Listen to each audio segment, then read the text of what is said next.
On the passenger side, back here, behind the AC coil and the heater coil, you have on the right there, you have the ECU on the right, and then right to the left of the ECU, here's the fan motor here.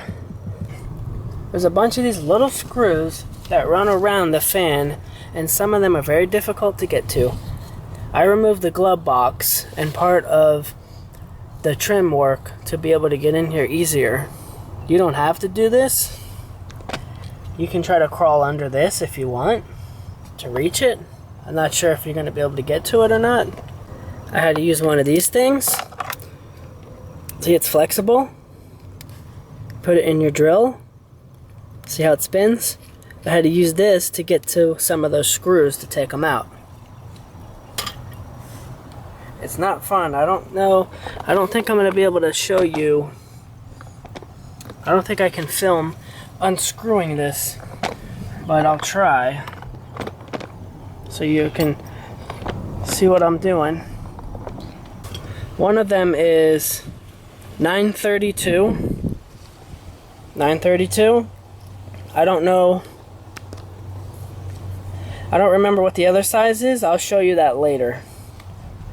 And obviously I'll show you putting back together the glove box and everything. And the way this truck was designed, you're supposed to take off the whole entire plastic trim that makes up the dashboard before you can remove the part that goes around the glove box.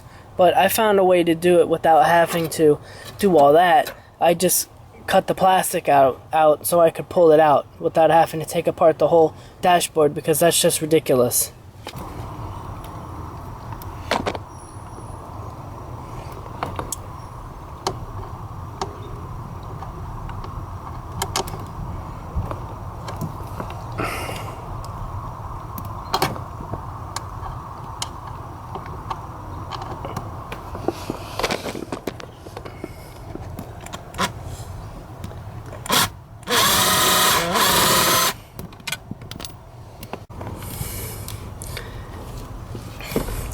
I already pre-loosened the screws to speed this up, so there's only 2 screws holding it on. Well, now there's 1 because I just took off the other one. And obviously remove the wire connector that goes to the motor first. And I would plug in the new motor to this and lay it on the floor. Put the truck on the on position. Turn the AC on vent just to make sure that the new motor works before you go through all this and find out that it's defective for some reason, because that does happen. Sometimes things come DOA.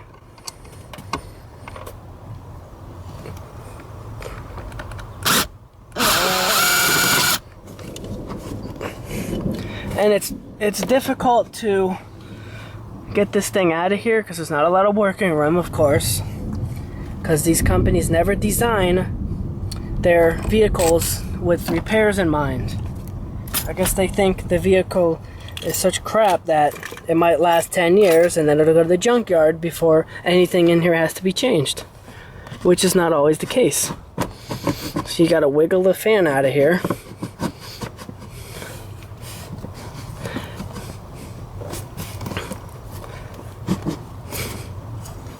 I don't know why there's such a big gap between the fan and the motor. It shouldn't be like that.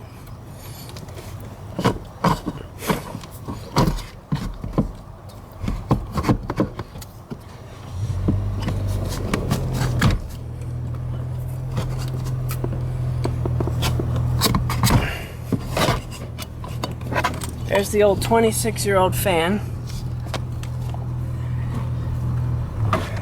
It had this cover on the bottom. It already came off. It was held on with, I think it was held on with separate screws. See in the motor there? See to the right? By the edge of the hole on the right? See that wire?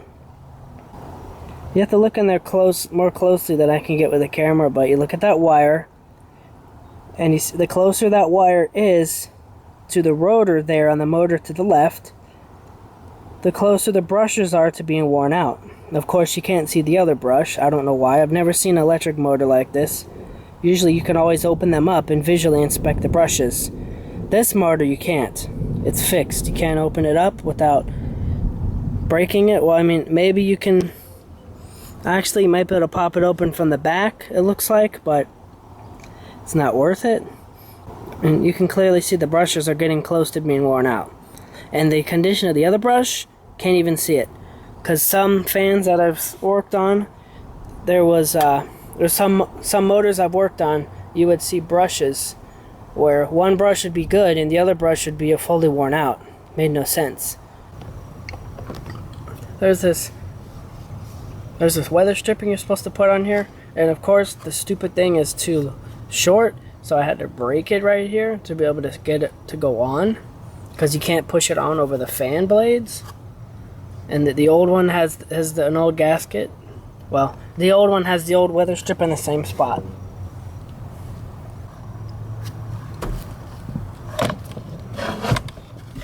So I'm gonna try to get just to get it back there for now, up into that hole where it goes. Work it in there.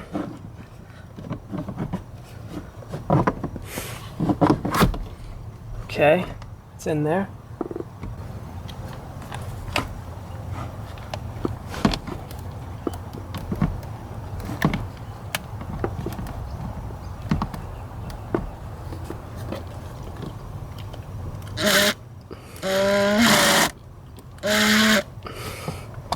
It's gonna get in a little bit, and then I'm gonna get in another screw. I'm gonna get several in before I screw them in all the way. I got 2 of the screws in. Now I'm gonna turn the fan on just to make sure there's no issues and that it's spinning freely, just to confirm that it's not too big for some reason or they sent me the wrong fan.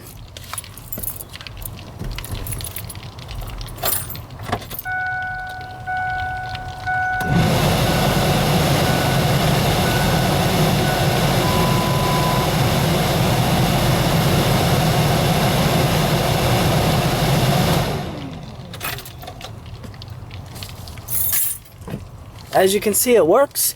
Now we can proceed. You want to minimize the work you have, so you want to make sure everything is working in between before you screw everything together, because you're going to be really mad if something happens and you got to take it all apart again. Try to get the camera under here. Show you what I did over here.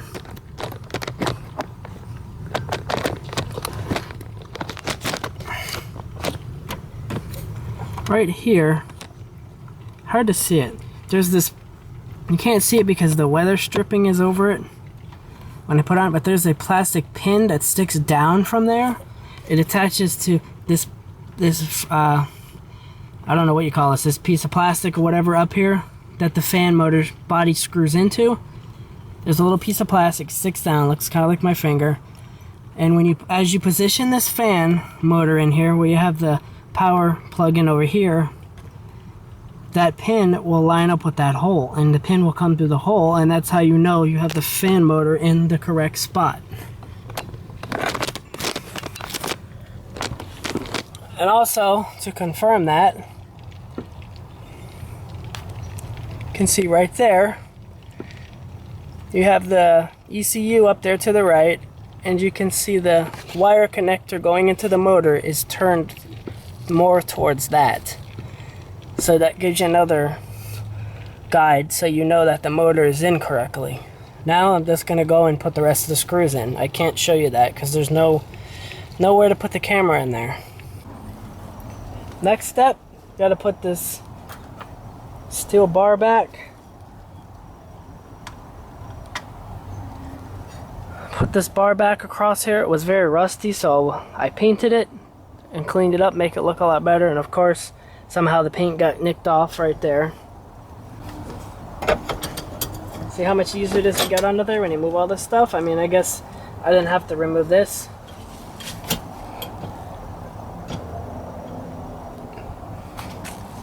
Over here, you're going to put a bolt. There's a cover that goes over this. You have to put back on afterwards.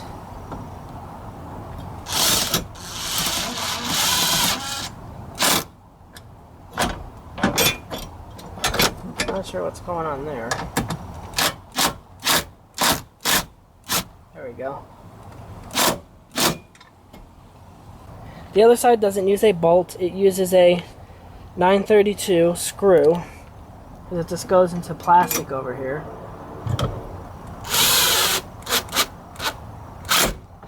It's like that. That's in, and this plugs into the little fixture that gives you a light inside your glove box. And in case you don't know, if you happen to have any extra gauge cluster light bulbs around, the ones that illuminate the lighting inside of the gauge cluster so you can see the gauges at night, those are the same exact bulbs that work in the glove box light bulb. And then the smaller ones that are in there, the really tiny ones that light up, say, the check engine light or the low washer fluid, low fuel light, low oil pressure light, those work in the, over here inside the ashtray. There's a low light in there. I just found that out, and it's the bulb never worked since I had the truck. I think the glove box used to work, but it burnt out. So since I'm in here, I replaced it. I got a new bulb in there that I got from an extra gauge cluster I had. My old gauge cluster was broken, wasn't working 100%, so I sold it for parts, but before I did, I took all the bulbs out to keep them. And see, it came in handy. I mean, not really big deal if you can't see in the glove box, but see, here's the thing. It plugs in right here. And there's the light bulb right there. I put a newer bulb in there, and I tested it. It does work. Somehow when you open the door, this thing goes up or down or whatever, and then it turns the light on. And then when you flip it down, the light turns off.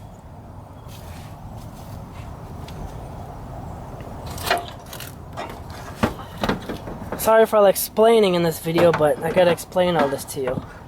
Now see, this piece here, I cut this because this is designed very stupid by Ford, to where this whole top piece here, you have to take it off first to be able to get to this. So I said screw that, and I just started cutting this with my grinder. And you won't really see this because it's going to be behind the glove box anyway. So this piece goes in next. You want to make sure you don't lose your wire. Keep it there.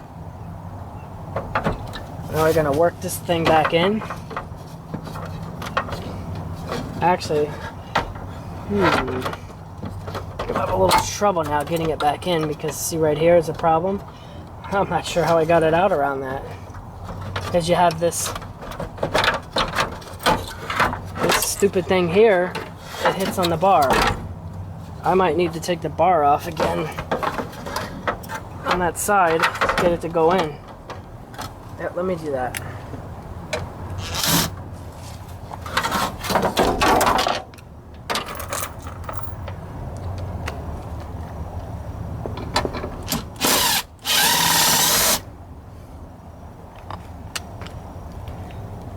So don't put the bar first. Just bend it down a little bit, and that should be enough, so I can play with this thing to get it in there properly. Yep, there we go.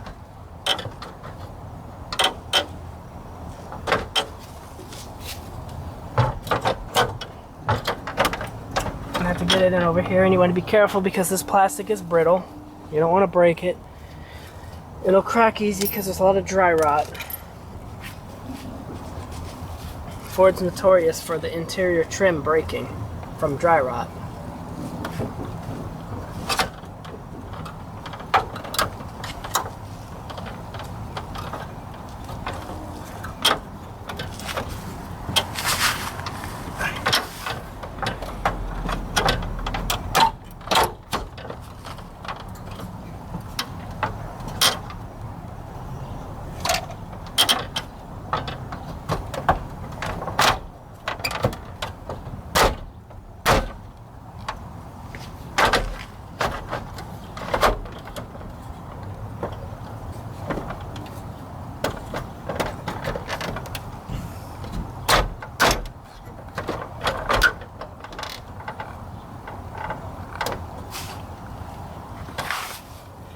I'm having a hard time finding, there's supposed to be little screw holes up here to put this back in, and the latch also locks onto this when you close the glove box.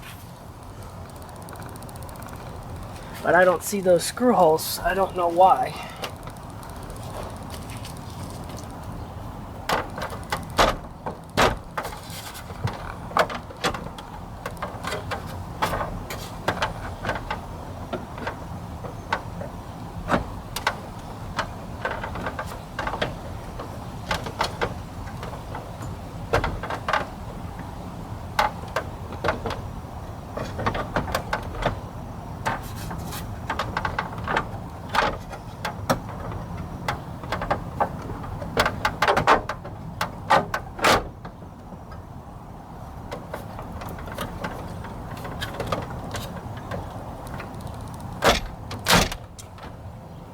There we go.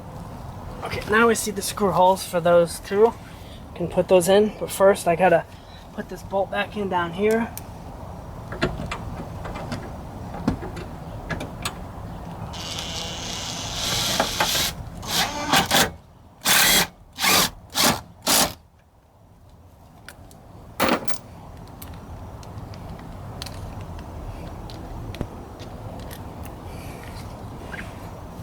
Make sure you save your screws. There's going to be a lot of screws.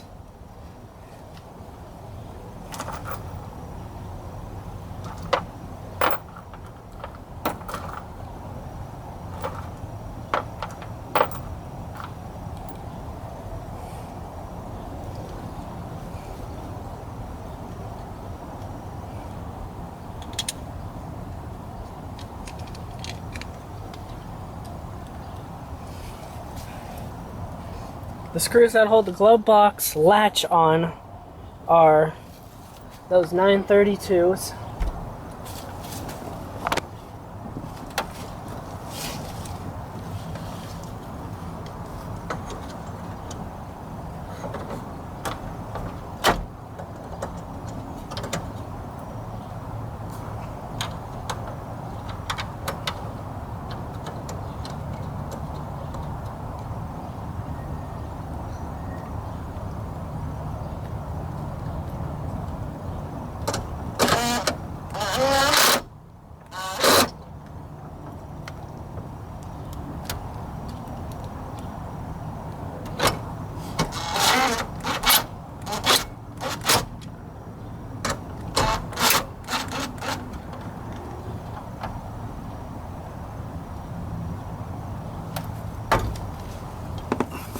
You be careful with it because it's plastic. You don't want to over tighten the little screws and break the plastic. If you go into the junkyard and you plug this in, I'll show you when I flip the switch. Little bulb should come on. See that? It's a little hard to see it, but you see the bulb's on?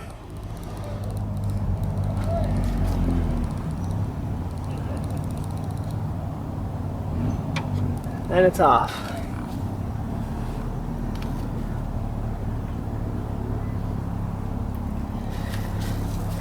We need to push this cord back up. Actually, I missed that step. This wire was under here on the black bar.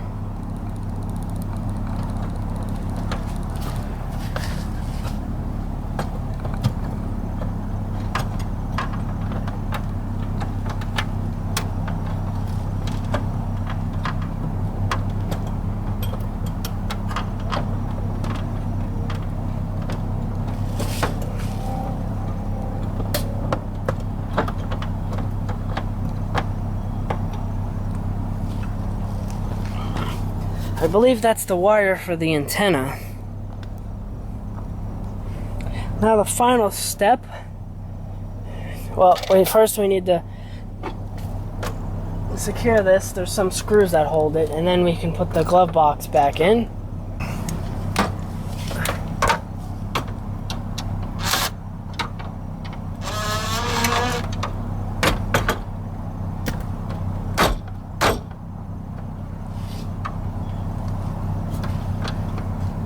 gonna have to keep these screws up here loose so you can maneuver this to put the screws in here.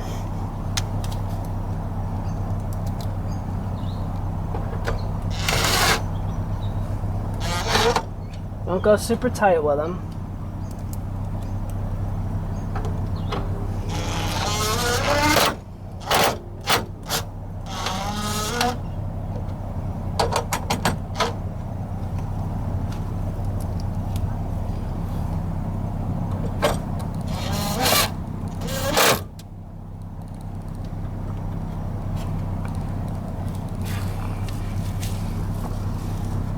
Go back under here and snug these up again.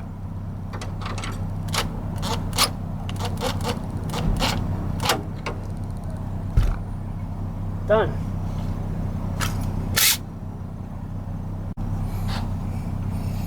Here's the glove box. Now the way Ford made this, the coating comes off and then you see a nasty black underneath. So what I came up with for that was I just got some bare paint from Home Depot. I was gonna give you the color codes and all that, but the label on the container faded, so I can't read it anymore. So what I did was I took the fuse covered door off that's inside the truck, cleaned it real good, and brought it to Home Depot and told them to match that color, and I had them put it in a satin finish. The only problem is it can get nicked off very easy, so you have to be careful. I don't know if you can see up here, I touched it up some up here with that paint.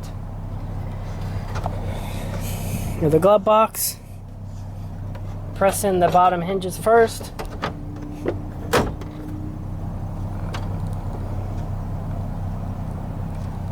And you have to pull this over.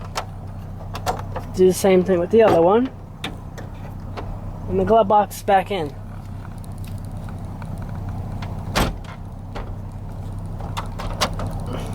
Now this lock is screwy. I always have to hold this and press it in. So if you look at the lock is screwed up. This is probably because it's old. That's how you can change the blower motor in your 1997 to 2004 F-150 4.6. The 4.2 and 5.4 could be the same type of fan motor and similar process, but I can't verify that because I don't have those trucks. Thanks for watching. Don't forget to subscribe, click the notification bell. If you have any suggestions for future videos, leave a comment.